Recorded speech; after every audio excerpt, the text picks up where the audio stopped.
Assalamu alaykum vatandaşlar. Mustaqillik yolda izlanish programmamizning 16 soniga hoş geldinglar. Bugün biz Sharqiy Turkiston sürgün hukumati prezidenti, yani Cumhur Reis Doktor Mehmet Emin Ali efendimni bu suhbatimizga taklif qildik. Suhbatimizga hoş geldiniz. Hoş bulduk. Rahmet. Bu qitim biz Washington DC'da dünyanın her qaysi joylaridan kelgan millat vakillari bilan saylam ilib bordik. Saylamda Mehmet Emin Ali efendim Cumhur Reis olup saylanıp çıktı. Cumhur Reis bu hukuk tolum şereflik, mecburi tolum iğir bir hukuk. Şuna biz bugün Mehmet Emin Ali efendimni bu sohbet teklif kıldık. Bir vasıta soldan başlaylı. Sizдің bu qitim Sharqiy Turkiston sürgün hükümetiga prezident oluşunuzun sebebi nime? Aldı bilen ben bu meseleге cevap berişte azırak bazı bir ko'rinishlarni berishni loyiq ko'raman. Birinchidan Sharqiy Turkiston sürgün hükümeti bizning Sharqiy Turkiston tariximizda qurilgan ikki qatimliq Sharqiy Turkiston Cumhuriyetininki Cumhuriyet ideali, reallığı, siyasi gayesi, qatarlıqlarını özü mücessemligen bir hükümet deb qarayman. Hem bunun davamı. Eğer biz Sharqiy Turkiston sürgün hükümetininki asasi kanununu astoydiliqla okusak, bizninki ta ki birinci Cumhuriyetimizden tartib başlap kelib barliq siyasi gayelerimizninki hemmisi bunun da aks etken. Bu veciden ben bir Sharqiy Turkistonlik farzandi bo'la sifatim bilan o'zimninki vatanimninki asliga kelishdan iborat tarixiy jihatdagi eng muqaddas bir siyosiy vazifani o'z ustiga olgan bundaq bir hukumatning bir a'zosi bo'laligimdan o'zimni sharaf his qilaman. Shuning bilan bir vaqtda 2014dan tortib qurilgan Sharqiy Turkiston sürgün hukumatiningki hozirgi kelishiga bugünkidek taraqqiy qilishiga to'hfa qo'shgan barliq ilgirki barliq rahbarlarga millet vekillerine ve onu kollagan barliq başka Uygur qarindoshlarımga chin ko'nglimdan teşekkürümni bildirman. Bu birinci sebep. İkinci sebep bizningki hozir yapılayotgan qatliam yoki irqiy qirg'inchilik deb tarjim qilingan hozirgi vahshatda bizningki mustaqillikdan boshqa chiqish yo'limizdanki yo'qligi borgan sir ayon bo'ldi. Bundaq deyishimizning sababi biz 1949 yildan tortib Xitoyning mustamlakasiga tushgandan tortib biz Xitoydan rayim kutgan. Xitoyning avtonomiyasiniki bizga rayim qilishidan kutgan. Ammo mayli biz avtonomiyada yashayli yoki mustaqillikdan voz kechayli yoki ko'nglimizning eng chunqur qatlarini saqlab madara qilib yoki jonsizlikla yashayli, eng oxirsida bizning oqibatimiz intayin echinish bo'ldi. Biz Xitoy hukumati yoki Xitoy tajovuzchisi tarafidan kollektiv düşman sifatida qarilib, qeri yosh, ayol, ziyoli, gadoy deb ayrilmasdan butun bir millat sifatida qirg'in qilyapmiz. Bularningki eng tubki sababi, eng adaqli sababi dal bizdagi davlatsizlik, vatansizlik va o'zimizning boshqarish ostidagi bir zamindan ayrilib qolganligimizdan bo'ldi.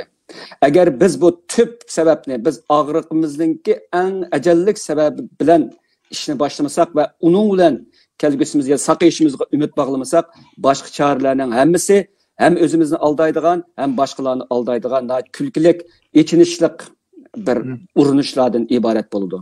Shuning uchun bu meningki bu Sharqiy Turkiston sürgün hukumatiningki bu vazifasi tanlashimdagi bir sabab. Uchinchisi, men bizningki yaqinda Amerikada Washingtonda ochilgan shu umumiy qurultuyimizda bu gapni deb o'tib ketgan. Men oldi bilan o'zimni bir ziyoli deb qaraydim. Ham shu vaqt hozirgacha men o'zimni siyosiyon degan bu qalpoqqa ko'ra o'zimni ziyoli degan bu qalpoqqa ko'proq muvofiq kelaman deb o'ylaydim. Vaolanki oldimizdagi mana shu intayin qiyin bir sharoitda mendek bir ziyolining bu jangga chaqirilgan vaqtida, ya'ni vatanim meni jangga chaqirgan vaqtida, vatanim meni garchi jang maydonidagidek o'qlar uchib turayotgan, bombalar gumburlab turayotgan jang maydoniga chaqiranmasimi? Unda ya bo'lmasmi hozir? Ammo istusaksiz hem bizning hayot mamatimiz intan qilning ustida qilayotgan mushundaq jang maydonida menga o'xshash bir farzandini urushga chaqirgan vaqtida men buningga albatta uningga cho'qim javob qaytaraman. Men uningki barligimni uningga sarf qilmayman. Hargizmi men Washingtonga rasmli desam, men rais bo'lman deb bormagan. Rasm desam. Men faqat bir ziyoli bo'lasitim bilan shu hukumatningki kelarki 4 yillik xizmatlariga bir o'zimning bir kishilik bir fikrlarimni bersam va uningdan ba'zi o'zim qila oladigan ishni qilsam degan sabab bilan borgandim. Ammo ishlar nurg'un jihatdan o'zgarib ketdi. Ammo men bu vazifani sharaf bilan qabul qildim. Garchi men uning undaq deb bormasam-mu, albatta ziyolilik hayotim oldimizgi 4 yilda og'ir ta'sir uchrashi mumkin. Men ilgarigidek erkin fikr qiladigan va tarafsizlik turishga tirishadigan bir ziyolilik hayotimdan xo'shman. Siyosat taraf tutish bo'ladi. Vaqt kelib qolganda chingdab aytgan vaqtimizda. Albatta bu mustaqillik degan mening sharafli bir tarafim. Bu uchinchisi. Endi to'rtinchisi oxirgi sabab oldimizdagi 4 yil intayin ochqishliq 4 yilga kirdi. Bu bizningki hayot mamatimizga texidimmi bakrak ta'sir ko'rsatadigan, biz ya uyan ya buyan bo'ladigan, ya tirik bo'ladigan, ya butunlay halok bo'ladigan mushundaq bir tarixiy bir shallash va tanlash davriga kirdik. Mushundaq vaqtning o'zida abatsiz azroq deb o'tib ketgandek bundaq bir vazifani elish men uchun o'ylamagan g'oyat zo'r bir qiyinchilikdan ko'ra g'oyat zo'r bir burch, axloqiy va diniy bir burch tuyg'usini derak berdi. Vatanning mustaqilligi agar iymonninki eng oliy jumlasidan bo'lsa, bu ham axloqning eng oliy muqomlaridan birisi. Mushundaq ahvol ostida oldimizdagi 4 yilda xalqimizningki hayot qilishini mustaqil bo'lishdan iborat mana mushu siyosiy bir ramka ichi saqlab qololmasak kelgusimiz intan qiyin bo'ldi. Buningdan boshqa men vatanimiz xalqimizni saqlab qoladigan boshqa bir ramkalarni, urinishlarni va boshqa bir buning nisbatan hal qilish choralarini qiyos qilolmayman. Ehtimal 4 yilda biz yanıla özümüzdeki mustaqilligini qo'lga keltirmasligimiz mumkin. Ammo buningga yana necha 4 yillar, necha 40 yillar, ehtimal necha 100 yillar ketishi mumkin. Ammo bu yerda bir uzluksizlik, ya'ni bir davomiylik, izchillik, siyosiy izchillik maydon bo'lmasa, bizningki saqlanib qolishimiz intayin. Men hayotimdagi bu vaqtni oldimizdagi 4 yilni faqat ilgirkilarniki menga topshirgan ash mash'alani keyingi 4 yildan keyingi avlodlarga o'tkazib beradigan bir mash'al yetkazgichi sifatida ko'raman. Ham buningda men bu 4 yilni boshqa barliq oldimizda o'tgan yillarning ichidagi eng muhim 4 yil deb qarayman. Shu sababdan men bu vazifani ustimga oldim. Rahmat. Davlat atimiz Sobit Amoliddin bizga kelgan mash'alni biz yaxshi topshirishimiz kerak. Buning uchun bedel berishimiz kerak. Ziyolilar bu inqilobga, mustaqillik inqilobimizga cho'qim o'zining burchini ado qilib qatnashish kerak va mas'uliyatini tamom qilish kerak. Sizning javobingiz to'liq yaxshi bo'ldi. Endi siz bu qitim tashkillangan yangi hukumatni xalqimizga qanday tanishtirasiz? Yangi hukumat ilgarigi hukumatdan ko'p farqlanmaydi. Bundaq deyishimning sababi birisi bu yangi hukumat ilgarigi hukumatlarningki qilgan xizmatlari, tirishchanliklarining davomi deyishga bo'ladi. Texdimi muhimi oldimizdagi bir qarorliq hukumat, ya'ni G'ulom Osmon Yag'ma apandimningki yetakchiligida oldingi bir hukumat Sharq Turkiston sirgun hukumatining asosiy qonuni bo'yicha ish ko'rgan va uningdan chetnamagan ham shu bo'yicha hukumatni xalqarodagi bir qism siyosiylarga, kishilik huquq tashkilotlariga va boshqalarga tanishtirishda g'oyat zo'r yo'l ochgan deyishga bo'ladi. Meningki qiladiganimmo dal oldingi hukumatningki xizmatiningki davomi sifatidagi bir oldimizdagi 4 yillik xizmatlar bo'ladi. Buningda albatta xo'shallanarli natijalar borliqqa keldi. Masalan, siyosiy jihatda ilgarigi ko'rinmaslik, bilinmaslikdan bag'ansir ko'rinishga, bilinishga boshladik. Iqtisodiy jihatda ahvolimiz intayin nachar, hatto barbod bo'lishga qaramay, yanilla tishimizni tishlab, ham ba'zi bir saxiy qarindoshlarimizninki badal pul to'lashdan tortib cho'ngroq yordam, iqtisodiy yordam berish bo'lgan barliq tirishchanliklarning xosiyatida hozirgi kunga keldik. Anadan keyin Sharq Turkistonning kelgusi to'g'risidagi ochqishliq maqolalar, ochqishliq bayonotlar va ochqishliq oq kitob qatorliq nurg'unlagan hujjat xarakterlik materiallarning ko'pinchisi Sharq Turkiston sürgün dokumentiningki qo'lidan chiqdi. Buningdan keyin bu texadimi shundoq davomlashdi. Ya'ni Uyg'urlar va boshqa Sharq Turkistonlik turkiy millatlarningki tubki siyosiy irodasiga vakillik qiladigan va xalqaro sahnada o'zimizningki kurash irodamiz va nishonimizni bildiradigan ochqishliq va barliq hal qiluvchi qatorliq qarorlar va suhbatlar, maqolalar va tadqiqot meyveleri qatorliqlar bundan keyingi 4 yil ishdan chiqdi. Bu jihatda elbetqa vaqtida Sharq Turkiston sürgün hukumatini chet elda Uyg'urlarningki mustaqillik irodasiga haqiqiy vakillik qila oladigan bir hukumat, bir siyosiy organ deyishga tamoman haqliqman. Albatta bu mustaqillik shuari bilan chiqayotgan boshqa tashkilotlarmi bor. Albatta bizning nishonimiz cho'ng jihatdan farqlanib ketmaydi, o'xshab ketadi. Shundoq bo'lsa-mu ba'zi bir inchka yoki bir xil odat xarakterlik bir farqlarmi bor. Bu farqlar bizning ehtimol xizmatimizga, hukumatimizning xizmatiga meningcha cho'ng ta'sir ko'rsatmaydi deb qarayman. Yana birisi muhim bir nuqta men ta'kidlab qo'ydig'ini ma savolning sal sirtiroq bir gap. Agar o'zining yurkida 100 yillik Uyg'urlarningki mustaqillik mujodilasida bir kishilik o'rin olishni xohlaydiganlar bo'lsa, Sharq Turkiston sürgün hukumatiga kelishini, u yerda xizmat qilishini umid qilaman. Bundaq deyishimning sababi mustaqillik ba'zilarningki kulki qiladigan, ba'zilarning zanglik qiladigan, ba'zilarningki zarni sanjiydigan bir ahvol bo'lib qolsa, bu to'lim echinchi qiladi. Bu mening mustaqilligim emas, bu sizning mustaqilligingiz emas.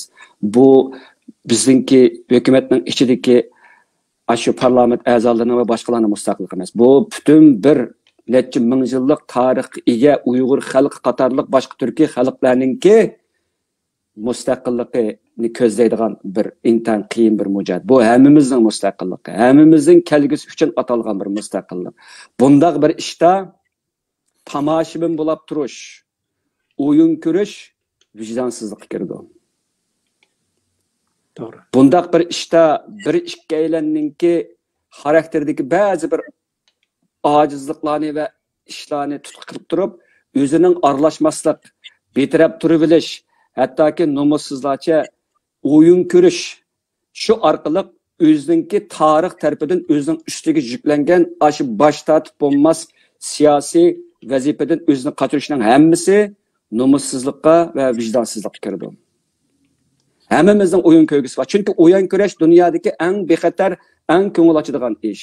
Hammamizningki siyosiy jihatdagi urush talashlardan va ular o'rtasidagi jidal majrolardan huzurlanib, hayotimizning ma'nisizligidan qutulishga tirishishdak nimalarimiz bor. İsteklerimiz bor, uni men bilib turman. Hammamizningki intayin zaharxondan shaklda necha Sharq Turkiston sürgün hukumati varken qosiga agishganman deganda qilib, hech qosiga agashmaslik va bu orqali mustaqillik yüklaydigan intayin eg'ir bedel to'lashga talab qiladigan mana shu ishdan o'zini qochirishdek bir xil xohishmi bor. Buni men bilib turug'liq. Ammo mayli hukumat kelinglar yoki Sharq Turkistonninki mustaqillik talab qiladigan boshqa tashkilotlarga beringlar. Bularning hammasida oldi bilan sizlar mustaqillik degan mana shu odatda bir nishonni qabul qilgan bo'lsanglar, bu yerda bir ish qilinglar. Tomoshabin bo'lmanglar. Ish qilishga bizningki hukumatimizda intayin kengri imkonlar bor. Nurg'ulg'an bizningki kelgusida 4 yilda planlaydigan ham allıbirin planlagan nurg'ulg'an projeler var. Nurg'ulg'an qildigan ishlarimiz bor. Hech qilanmasanglarmi, Sharq Turkiston sürgün hukumatini bevos ishga kirib qo'llayolmasanglarmi, bu hukumat haqqida ilib berilgan barliq hujumlarga qarata sizlarningmi ular raddiya berish majburiyatinglar bor deb qarayman. Albatta bu deganlikim bizni qarg'alash qo'llanglar demoqchi emas. Biz mushundaq bir mushkul safarda intayin qiyin, kadrlarimiz soni oz, iqtisodiyotda hech yerdan, hech qanday shaxsdan yoki hukumat organlaridan bir sent bizga yordam kelmayotgan ahvol ostida yelimi oldimizdagi 4 yilni va uningda ilgari 4 yillarni o'tkazdik. Buningdan keyin shundaq bo'lish ehtimollik intayin yuqori. Mana shundaq ahvol ostida mushundaq tirishchanlik ko'rsatayotgan qarindoshlaringlarni sizlarning senin farzandlaringlarninki hayat qilish uchun kurash qilayotgan mush qarindishinglarning yanida bo'lmay, balki tomoshabin bo'lash, yana deyman, bu siyosiy jihatda qabul qildigan qiyg'il bo'ldigan ish emas. Men sel temada chatnab ketdim, ammo bu so'zlarni men deb qo'ymasam bo'lmaydi. Javobim tugadi. To'g'ri, to'g'ri. To'g'ri dedingiz. 2019'dan ta hozirgacha 4 yil hukumatning tasti keldi. Nurg'un hujumlarga uchirdi. Bu qitimliq qurultayni o'tkazgicha nurg'un qiyinchiliklardan atlab bu qurultayni aytdi g'alabalik oxirlashib, yangi hukumat shakllandi. Lekin bu hujumlar to'xtab qolmadi deb o'ylayman. Ilgirkidimi qattiq bo'ladi bundan keyin. Endi siz deb baqsangiz oldimizda yana qanday xiristlar bor? Eng chong xiristning birisi albatta dushmandan keladi. Ham dushman ikki xil bo'ladi. Birisi bizning haqiqiy dushmanimiz, ya'ni Xitoy tajovuzchilari. Bular bizning dushmanimiz. Xitoy tajovuzchilari hech zaman Sharq Turkiston degan bu nomdan rahat his qilgan emas. Hech zaman bu sharaflik va qiyin bir tarixiy vazifani uchun atlangan tashkilot, hukumat va uning orasidagi fidokorlardan rahatlik bo'lgan emas. Bu jihatdan biz buningdan texdimmi eg'ir bir qarshilikqa, ayblashlarga, hattoki hujumlarga uchrashimiz mumkin.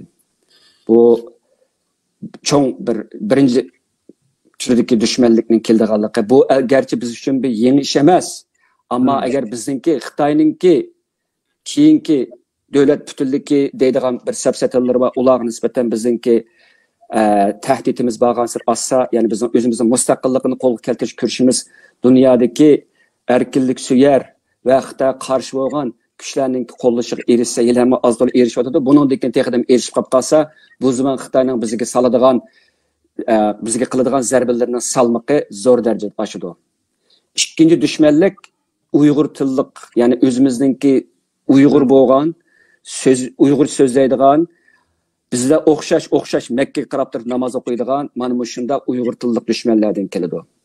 Xitoy bevosita bizga hujum qilanmasmi, Uyg'ur tilliklarni selish orqali bizga hujum qiladi. Bu osondikilar bular, ammo bularningki bizga bo'lgan o'chmanligi albatta Xitoyning yo'llantirish orqali yoki Xitoyningki asirdan kontrol orqali bizga selinadi. Bu odamlar atrofimizda yuriydi. Bu odamlarning og'zidan intayin fasohatlik kalimalarni, diyonat haqidagi ulug' kalimalarni anglaymiz. Mustaqillik haqida bizni hangtan qoldirdi, hatto menga dasvagidek odamlarni uchirtamiz. Ammo bularning ichida har vaqt intayin bizni vayron qiladigan bir xil intayin vasvasa va qo'rqinchli bir asabiylik quturab turdi. Bir xufsallik va xoinlik quturab turdi. Bunday odamlardan hazar eylemek lozim. Ma'lum jihatdan bu intayin qiyin tushdi. Sharq Turkiston sürgün hukumatining oldingi 4 yillik cho'ng xizmatlarining birisi hukumatning ichini tozalash bo'ldi. Ya'ni mana bu shunday suqinib kirib olgan va hukumatningki turli xizmatlarga dushmanlik qiladigan bu dushmanlik yil ham davomlashadi. Bu dushmanlikningki dabdabalik iboralarini qarab olsanglar qo'rqinch batbashirlik ko'rsatadi. Ya'ni biz birlashtiramiz degan nima chiqadi. Qarmoqqa nihoyat yaxshi gap. Anadan biz saplashtiramiz deydi. Biz texdimni yaxshi qilamiz deydi. Mush orqali hozirgidek xalqimizningki qo'llashiga bag'ansir erishayotgan o'ziningki demokratik qonun tartiblar orqali yangidan barliq kelgan hukumatningki bu organini vayron qilishni ko'zlaydi.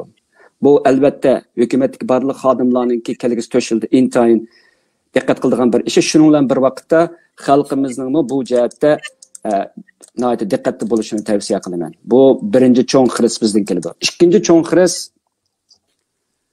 dunyoninki cho'ng klimatidan keladi deb qarayman. Dunyoninki cho'ng klimatidan qarasak, hozir dunyoda Xitoy, Rossiya, Arab davlatlari va boshqalarni tarkib topgan bir turkum bir dunyoviy bir tartibni o'zgartirishni targ'ib qiladigan bir kuch barliq kelyapti. Bu kuch Amerikaningki boshchiligidagi an'anaviy g'arb demokratik kuchlariga qarshi bir yangi bir blokni shakllantiryapti. Buningda biz dunyoningki ikki qutblashishidek, ya'ni asldagi sovuq munosabatlar urushini aslatadigan yangi sovuq munosabatlar urushiningki shapisini his qilyapmiz. Amerika mesela eğer kelgüsüde bu Xitay ve Rusya başçılığındaki bu güçlerge karşı ünümlük bir tedbir almasa, Garip devletlerininki net yüzyıllarına bir barlık keltirgen demokratiya asasındaki hakimiyet tüzümü eğer hırsızlık duch hatta veyran buluşı mümkün. Bu mu kaş bilen kirpikning arasındaki bir iş qaynawadydy. Mushundaq ahval aslida ma'lum jihati ilib etgan vaqtida yeni soğuk münasebetler urushininki bizga keltirdigan nurg'ulagan xiristlarim bor. Shunga vaqtda nurg'ulagan fursatlarim bo'ldi. Men fursat qismida kerak so'zlay, xirist qismiga kelgan vaqtimda agar dunyoda Amerika kuchsiz bo'lib qolsa, Amerika bu xatarga nisbatan unumli tadbir ololmay qolib qolsa, Xitoylar Rossiyaning ustunligidagi yangi dunyo tartibi o'ttirg'i chiqdi. Mayli bu biz bu yerda suiqasd nazarchilarga binoan bu yerda yangi dunyo tartibini Xitoy orqali bular globalistlar qo'llaydi deyli. Bu turib tursin. Nati realistik bir siyosiy analizni yapmagan vaqtimizda Xitoyning hozirgi bosh ko'tarishi va Xitoyning hozirgi dunyoviy bir kontrolli bo'libmi? Hozir yuz berayotgan o'rta sharqdagi hozirgi krizisda Xitoyning bag'an siri ustunlikni erishib, arab davlatlarininki, musulmonlarninki qo'llashiga erishib bilishning hammasi biz uchun intayin foydasiz bir omil. Shuning bilan bir vaqtda agar dunyo Xitoydan iborat mana shunday bir g'oyat zo'r va to'sab qilish intayin qiyin bo'lgan buni bir alvossimon bir kuchga qarshi turmoqchi bo'lgan vaqtda albatta Sharq Turkistonninki hozirgi masalasi ularninki diqqatidan qochib qutulmaydi yoki diqqati qaytadan kelishi mumkin deb qarayman. Ammo bu yanada faraz qilish intayin qiyin bo'lgan bir ish, chunki bundaq deyishimning sababi bizda hozircha Amerikada cho'ng bir bu jihatdagi bir jiroqni ko'rar va unumli bir qaror oldigan bir liderni ko'rmadik. Agar 2024 Amerika saylamida favqulodda zo'r o'zgarish bo'lib, Xitoyga zarba bera oladigan bo'libmi? Xitoyga zarba berishni turib tursin, G'arb davlatlarini hozirgi dunyoviy krizislardan qutqizib chiqib, yangi bir yo'lga boshlaydigan bir lider chiqmay qolib qolsa, G'arbning ahvolim ig'ir bir tahlikaga duch keldi. Shuning bilan bir vaqtda Sharq Turkistonning mustaqilligimi ig'ir tahlikaga duch keladi deb qarashga bo'ladi. Ammo bu yanada 50 da 50 bir ish, hozircha cho'qim aniq bir nima qilib bo'lmaydi, aniq bir jazm xarakterli xulosa chiqarib bo'ldigan ish emas. Bu albatta tarix deganimiz ba'zi chaqda plan bilan bo'ychmag'adi, ba'zi chaqda plandan qiyib ketib qoldi. Chunki insonlarningki o'yi va qilmishi ba'zi chaqlarda kutilmagan yerdan chiqadi. Bu insoniyatningki bir go'zal tarafi bu. Nurg'un ishlarni net 100 yil planlasakmi, mayli bu globalistlarning plani bo'lsin, mayli kommunistlarning plani bo'lsin, yoki bu demokratchilarning plani bo'lib qolsin, ma'lum vaqt kelgan vaqtda tarixda kichikgina bir ish butun narsani o'zgartirib, buni biz kepinak unumi deymiz, butterfly effect deymiz. Kichikgina bir ish g'oyat zo'r o'zgarishlarni keltirdi. Kutilmagan g'oyat zo'r domino unumlarni barliq keltirdi. Shuning uchun buni men hozircha mushunchak jazm bilan deyalayman.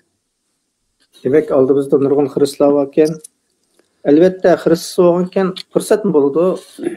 Yana qanday fırsatlar var aldığımızda? Aldığımızdaki fırsatlar xiristlar qarga vaqtida elbette abayaqi gapingizga davomlashtiray, xirist boyada fırsat bo'ladi.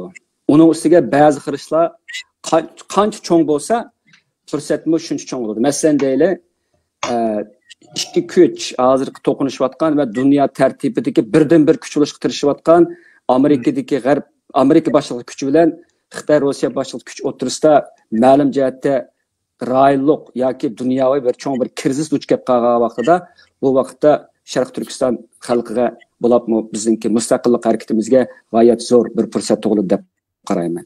Chunki bunda bo'lgan vaqtimizda biz Xitoyninki Xitoyning ichidagi nurg'unlagan hozirgi yo'shilib turayotgan yoki ochiq oshkor bo'lmagan yoki portlashdan hozirgacha bir fursat topolmay turayotgan nurg'un ichki portlash energiyasi u vaqtda Xitoyning ichini qalaymiqan qiladi va Xitoyningki davlat sirtidagi krizislardagi talafotimi Xitoyning halokatini tezlatishi mumkin. Bu jihatda bizning har vaqt o'zimizni saqlab turish, o'zimizni shu vaqtda yuz berish ehtimoli bo'lgan xalqaro cho'ng bir krizislarga tayyor qilish intayin muhim o'rin turdi deymiz. Hamda bu yerda abaq kelgan bir nuqta bor hozir.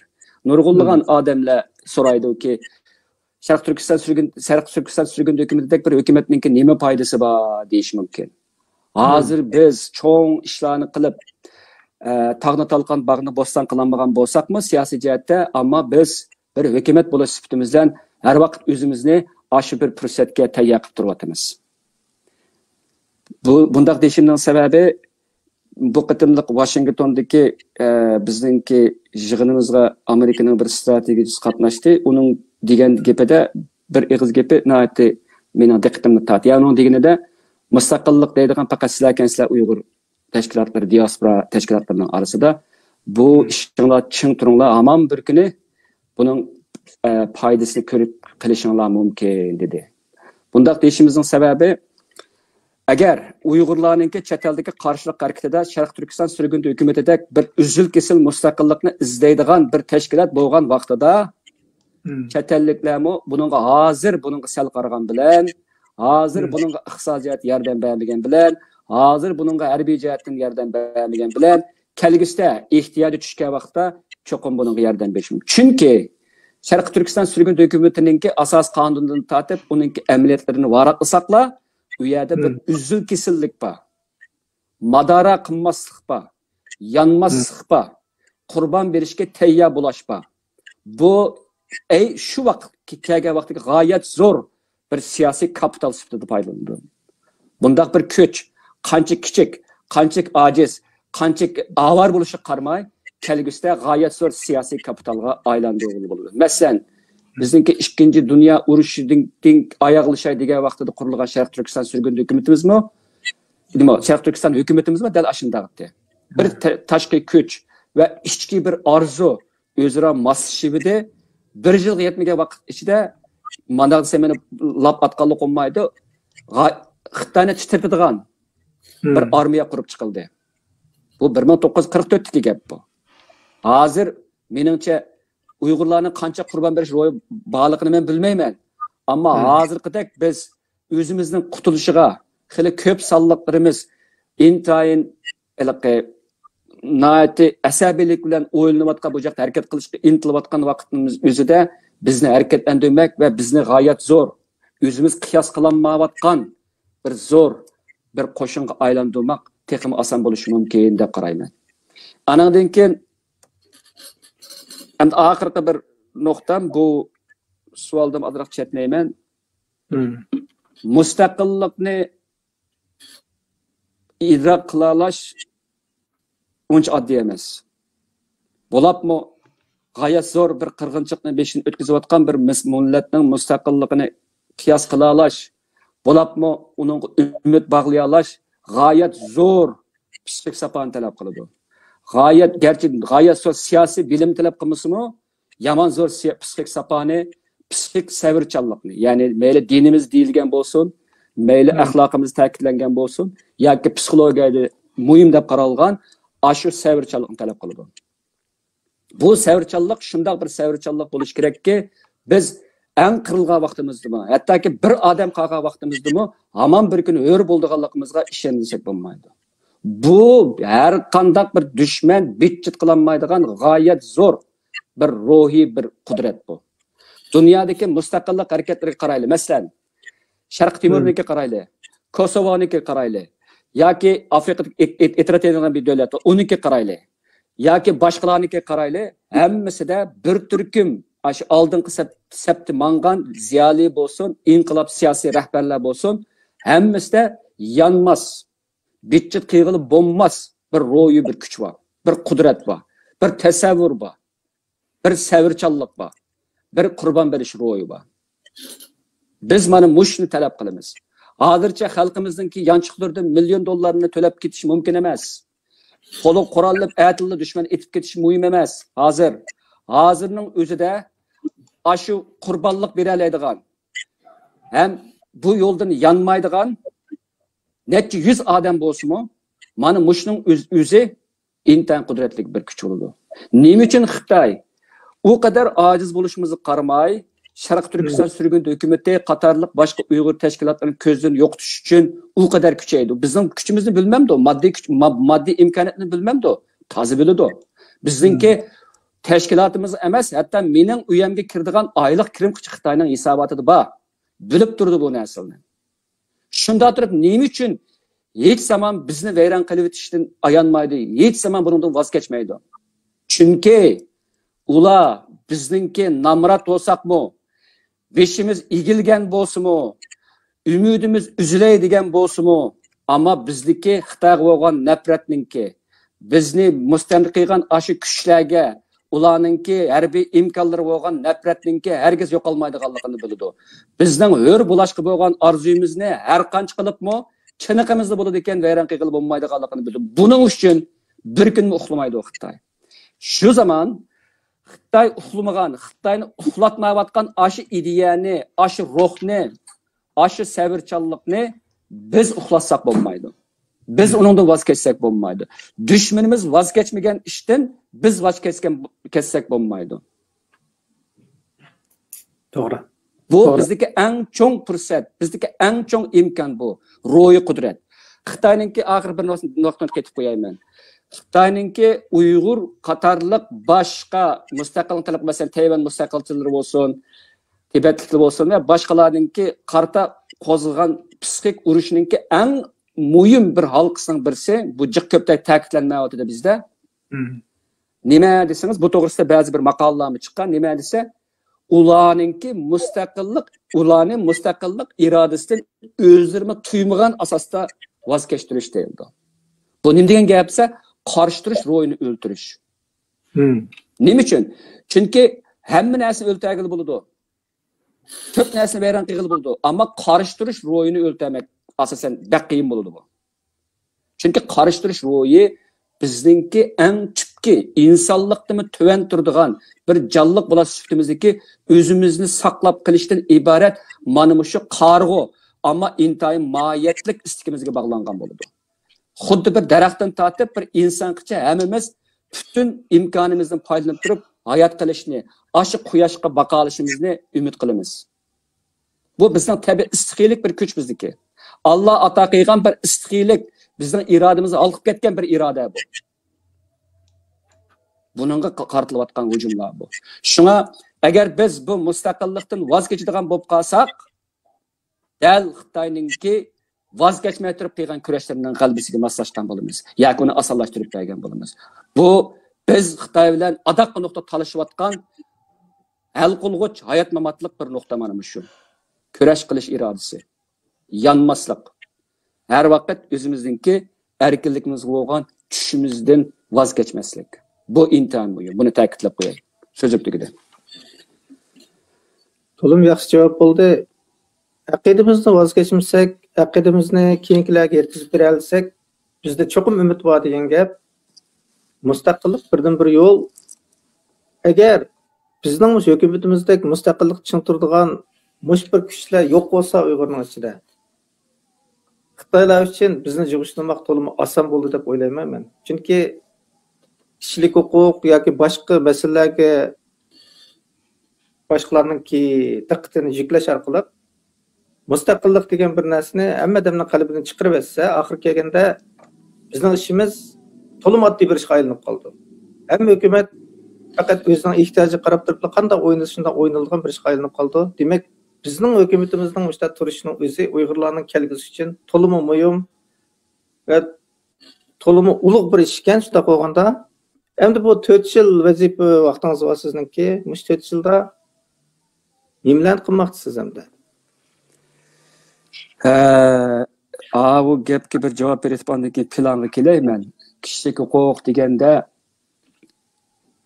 bu nəhayət xətərlik bir baha bo'ladi kishilik huquq deyildi. Bunda deyishimizning sababi kishilik huquq deganning doirasi intayin keng. Masalan, birisi o'ziningki erkinlik irodasi bo'yicha yozilgan bir maqolani e'lon qilib qo'ysa, masalan, bu Saudiya Arabistonida bo'ldi. Biz so'shunda bir blog qilib yozib qo'yib qo'ysa, uni turmaga solib ketgan bir ish bo'ldi. Bu kishilik huquqqa xiloflik qilish bo'ladi bu. Bir ma'lum bir ziyolilar, ma'lum bir ishlarni qilamiz, ularni jazo bergan bo'lsa, bir hukumat yoki bir rejim uni jazolasa, bu kishilik huquqqa daxl tarz qilgan bo'ladi, qatorliqlar. Ammo bir millat sifatida kollektiv dushman deb qarilib, intayin vahshiylarcha o'ltirilayotgan vaqtda buni yana kishilik huquq deyishning o'zi aşı millatning tortayotgan azob uqubatlari va qurbonliklarini tuvallashtirish bo'ladi bu. U vaqtda sen davatgan irqiy qirg'inchilik mavjud bo'lmasligi kerak. Bu logikaga zid gap bu. Kishilik huquq dafsan qilinish bayada yoki shunday bir ahvolni biz qatliam bo'lyotidi deyemeyiz. Çünkü kişilik hukukningki dairesi töven bo'ldi, ya'ni uni darajasi töven bo'ldi. Ammo bütün millat qirilayotgan, ya'ni kişilik hukuk desang, ani suyuldirib qolmay xalqimizningki beşlik bu qatliamni yoki bu vahshatni. Shuning bilan bir vaqtda Xitoyningki tashviqotiga rol o'ynab bergan bo'lsa,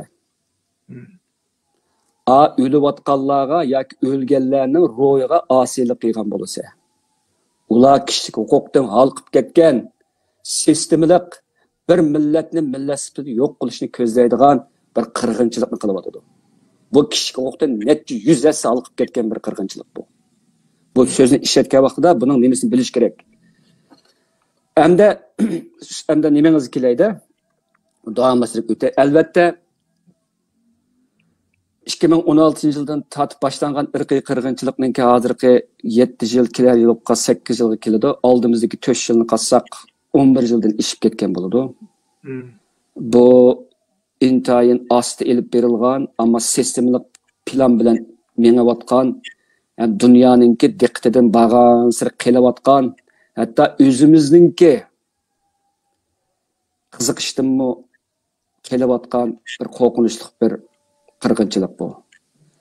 Oldimizgi 4 yilda meyli bu qirg'inchilikninki kelgusidagi taraqqiyoti qanchalik bo'lishidan qat'iy nazar buni kun tartibda tutumsak va buning uchun yana xalqaro nurg'unlagan ishlarni, kompaniyalarni, yig'inlarni va boshqa faoliyatlarni qilmasak bo'lmaydi. Bu oldi bilan bu bosh tortib bo'lmaydigan bizningki bir cho'ng bir burchimiz.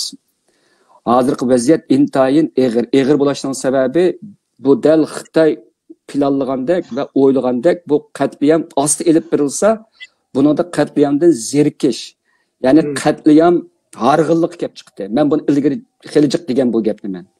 Qatliam harg'inlik kelib chiqqan vaqtda bu chaqda hattoki chet ellik o'tirib tursin, hatto Uyg'urlarning o'zimi bu qatliamga qiziqmas bo'lib qoladi oxirisida. Manda bir qo'rqinchli bir ahvol bor bu. Bu bir kun bo'lib ketdi. Masalan, O'rta Sharqning nimasiga o'xshash traktor ilişkit net yüzden öyle gitti, bütün dünya kopap gitti. Anda bolsa başka bizninki olsa mahbi ap berilayotgan, dünyanın nazaridan butunlay sir tutilayotgan, muxbir bo'lmayotgan, armiyalik bir xil askariy bir to'qinish bo'lmayotgan istutaksiz qatliam bu. Buni nimasi bek eg'ir oldu. Buni yana davomli buni dunyoninki diqqatga olib kelish, shuning bilan bir vaqtda bizninki xalqimizning bu jihatda har vaqt o'zininki shu haqsizlikka uchrab Xitoyning g'oyat zo'r vahshatida qurbon bo'lganlar uchun so'zlishi, harakatlashishi va boshqa qilish ishlariga nisbatan safarbarlik keltirish intayin muhim deb qarayman. Albatta bu cho'ng bir xristianning birisi Sharq Turkiston sirg'indi hukumatiningki ommaviy qo'llash saviyasi hozircha tuvan. Ammo men yana bir qatam dünyadaki barlıq Şarkı Türkistanlık qarindoshlarga men shuni intayin tuvanchilik bilan chaqiriq qilaman ki, agar sizlarda ziyoli bo'lsanglar, agar vatanninki mustaqillik uchun bir ish qilamiz desanglar, Sharq Turkiston sirg'indi hukumatiningki ishki har vaqt sizlar uchun ochiq. Agar boshqa yoshlar jumladan her qaysi oliy maktab o'qiyotgan va yaqin o'qish bitgan, chet el til biladigan va ma'lum bir kasblarda iqtidorli bo'lgan yoshlarningki vatani uchun bir kishilik to'hfa qo'shash orzisi bo'lsa, Sharq Turkiston sirg'indi hukumatiningki darvozasi sizlar uchun ochiq. Ammo Sharq Turkiston sirg'indi hukumatidek bir hukumatni qo'llamay yoki uningga ta'tir qarab olib yoki uningga gumon bilan qarash, albatta bunda huquqingli bor. Bilen yana 4 yılını ötketsek bu vaqt bizni saqlab turmaydi. O vaqtda men sizlardan so'rayman. O vaqtda ikki cumhuriyetninki mustaqillik kunini xotirlashmi sizlar uchun bema'ni bo'ladi. Chunki xuddi do'ppini vaqt gapga kiyib qo'ygandek bir ish. Shaklam chunki ikki cumhuriyetninki ro'yini qorundurmaslik va ularninki abadiy bizga qoldirgan abadiy vasiyatini aqlash uchun atlangan mundaq bir hukumatni qo'llash sizlarninki ikki cumhuriyetni xotirligining o'xshashda muhim bir ish. Uni xotirlagan kanslar, uning xotirasini amaliyotga aylantirgan bu hukumatga kirishinglarni va shu orqali o'zinglarninki mustaqillik orzuyinglarni ishga oshirishinglarni umid qilaman. Albatta, hukumat nuqsondan xoli emas. Tanqidinglar memnun nuqsandan xoli emas. Amma kelib o'zinglar müşahada shu nuqsanlarni ko'rgan vaqtingizda shuni biz bilan birga ishlash orqali uni o'zgartirish, uni texnikani yaxshi qilish seninki burchinglar. Amma buni qilmay hukumatning oqisidan tillash, ayblashning hammasini men shaxsan pisantimganman. Nima uchun? Chunki bu yolg'onchilik. Agar sen haqiqiy mustaqillik desang, bizning yerimiz kammi? Yoki meni yaratmasligim mumkin yoki hukumat ichidagi odamni yaratib, u bo'ladi. Ammo mustaqillik deyotgan boshqalar bilan bo'lsa hamkorlash. Mustaqillikdan iborat bu iroda bu yerda bir o'rtaq bir ovozga aylansa demoqchiman. Hamda uchinchisi mustaqillik deyotgan nurg'un odamlarimiz bor, siyosiylarimiz bor, yoshlarimiz bor. Bular bilan bir hech bo'lmasa birlik qurolmasakmi, hamkorlik bir mexanizmni o'rnatish mening uchun intan bir muhim bir ish. Men Uyg'urlarning siyosiy xarakterini azroq tushunaman deb qarayman. Biz bir-birimizga bek akavur. Hech kimni yaratmaymiz aldirab. Bu xatarlik tarafi qancha bir g'alitlik bor ekan bizda, men bir bek o'nglashib ketamayman, ammo mening kuzatganlarimda agar biz ilmda azroqla bir iqtidorimiz yoki bir to'pimiz bo'lib qolsalar, boshqalarni ko'z qilmaydigan. Agar pulda azroqlab ketib qolsa, shunday bir odatimiz bor ekan. Biz intayin ba'zi chog'larda o'zimizni bilmagan asosdagi bir hakavorlik bor bizda. Sen kimding deyalaymiz bir-birimizga. Menmi shu. Ammo hozirgi vaqtning o'zida bizning ahvolimizni qarasak, bu ichinishli ahvolda bu hakavorlikqa men ya yig'lashni ya kulishni bilmayman. Asli hakavorlik qiyig'idek bir desmi yo'q asli bizda. İçimiz bekli quruq. Ama shunda bo'lsa-mu, men deb qo'yay, hakavorlikni tashlaydi. Yarashmaydi. Bu desmi yo'q.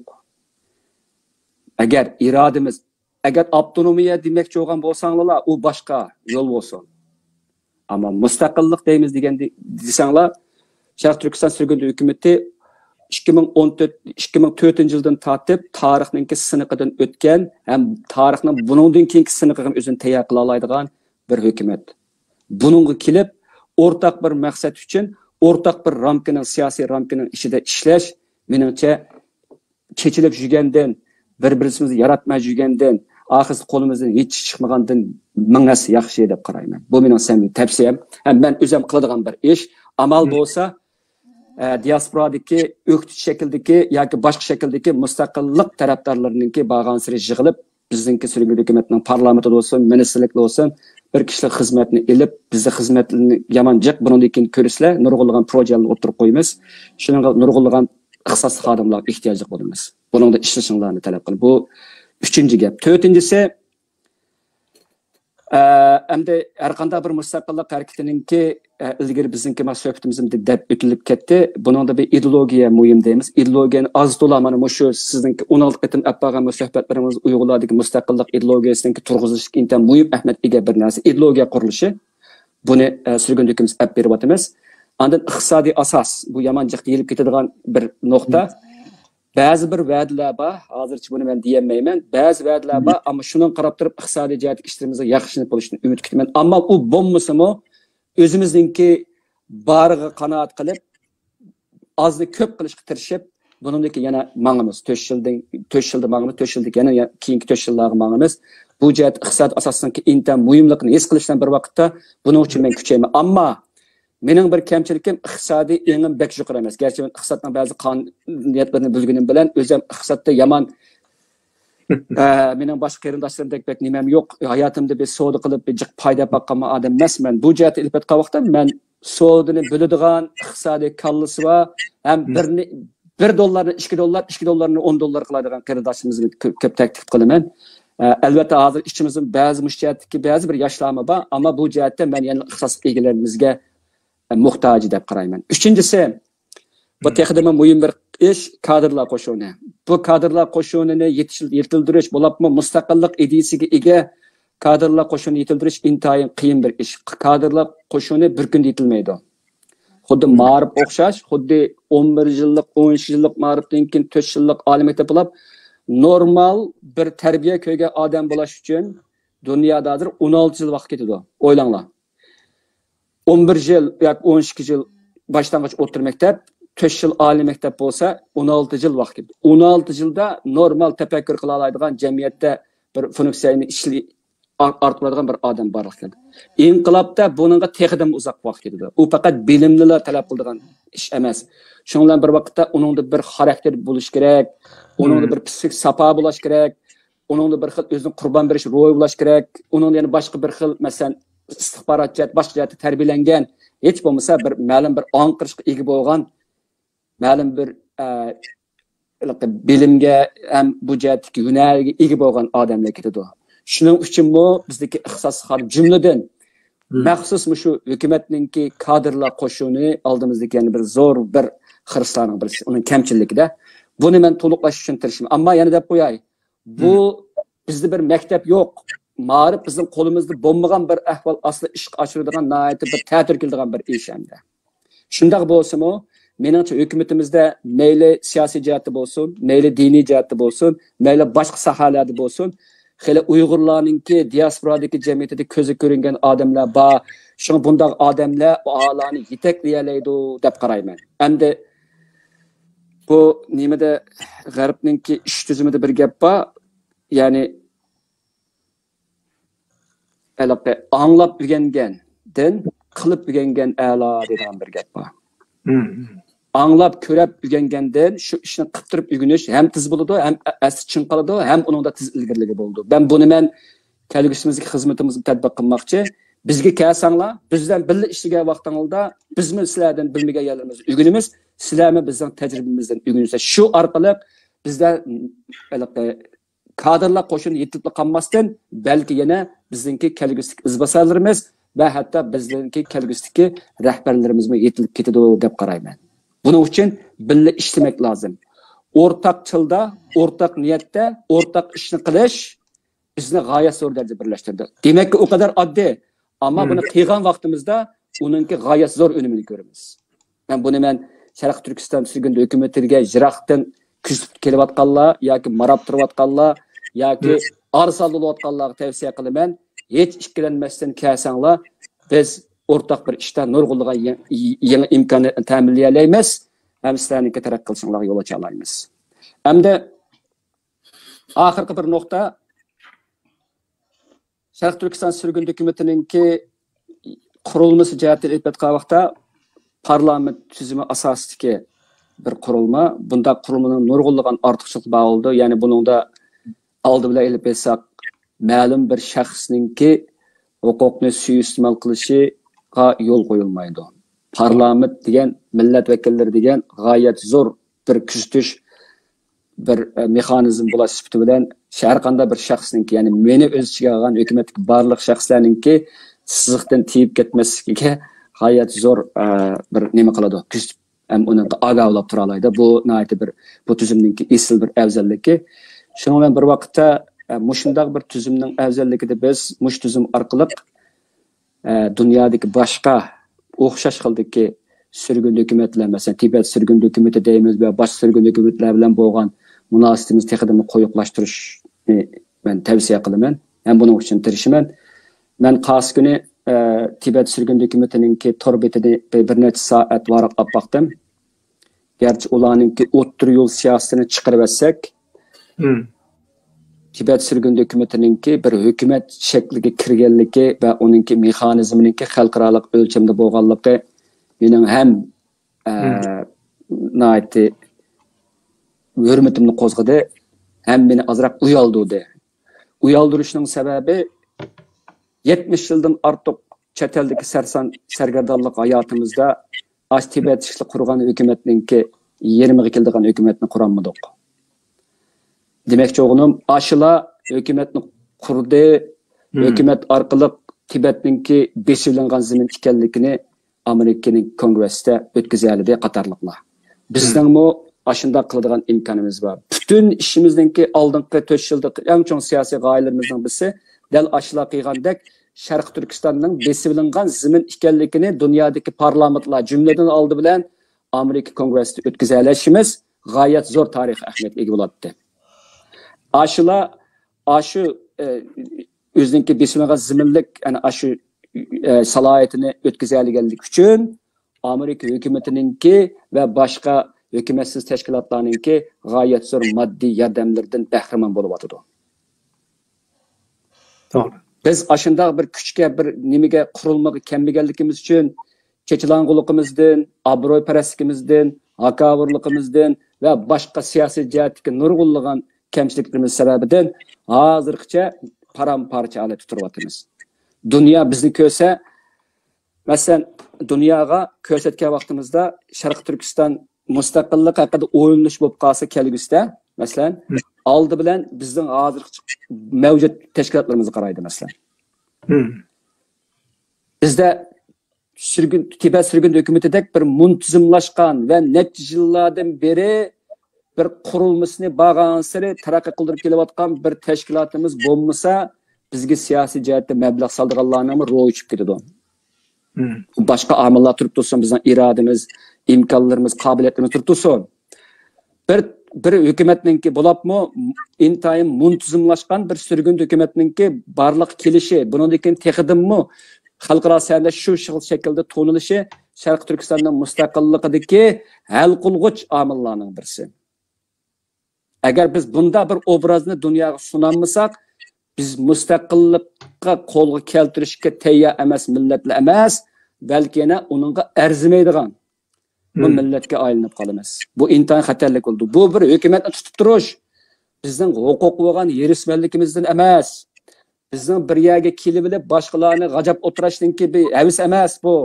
Faqat bir millatninki bir siyosiy vijdonininki bir qurilmaga kela oladiganligining bir isboti bo'ldi ma dunyoga. Ma millatni bir ish qila oladi ekan ma millat deydi. Agar unda bo'lmasa, haq nima deydi?